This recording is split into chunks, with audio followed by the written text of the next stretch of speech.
Hello, today we're going to be taking a look at a small modification I did to Marduk's head. So just to give you a sense of scale of how tall he is, if you couldn't tell from previous videos.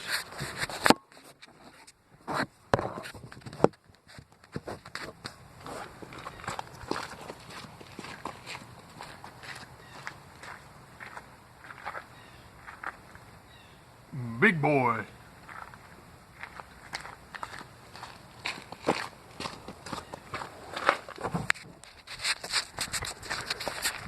Yep, he's a big boy, bigger than my van, so he's gonna be a lot of fun to get in. But let's take a closer look at the head modification I made.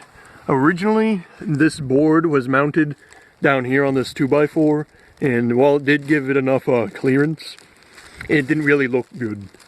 So I added this bit of scrap wood I had kicking around to give it a nice extension. So it's a lot taller and held on with a couple bolts. So that way when the dust cover is up, all nice and neat. It has more of an effect of a neck and head clearance sort of deal.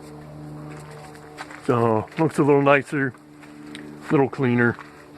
Hopefully soon I'll be getting Marduk back on his feet, doing some leg work at the moment, no pun intended. So you should be seeing that soon. So, until next time, bye-bye.